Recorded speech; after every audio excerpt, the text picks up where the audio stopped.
Welcome to AP YouTube. అందరికీ రంజాన్ శుభాకాంక్షలు. ఈద్ ముబారక్.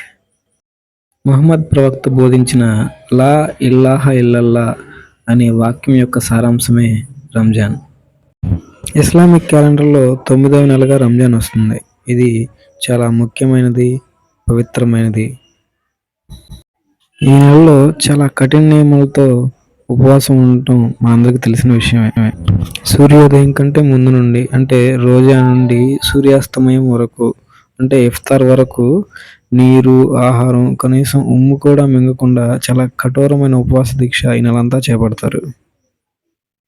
ఇలా 30 రోజుల పాటు చేసే ఈ ఉపవాస దీక్షల అంతరార్థం ఏంటంటే మనిషిలోని బలహీనతలను జయించటం, చెడు వ్యసనాల వైపు మన మనసు మరలకుండా మంచి మార్గం వైపు ప్రయాణించేలా మన మనసును నియంత్రించుకోవటమే ఈ కఠిన ఉపవాస దీక్షల యొక్క అంతరార్థం, ముఖ్య ఉద్దేశం.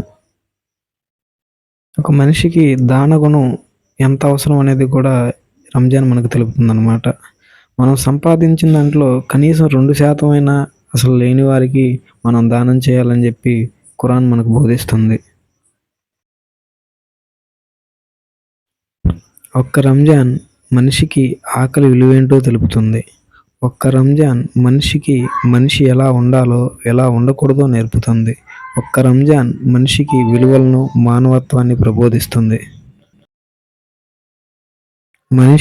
మనిషిలా మంచిగా బ్రతుకుతూ మనకు కలిగిన దానిలో కొంతైనా లేని వారికి పంచటమే రంజాన్. అందరికీ మరి ఒకసారి రంజాన్ శుభాకాంక్షలు. ఈ వీడియో నచ్చితే లైక్ చేయండి, షేర్ చేయండి, అన్నిటికంటే ముందుగా సబ్స్క్రైబ్ చేయండి. Thanks for watching. బాయ్.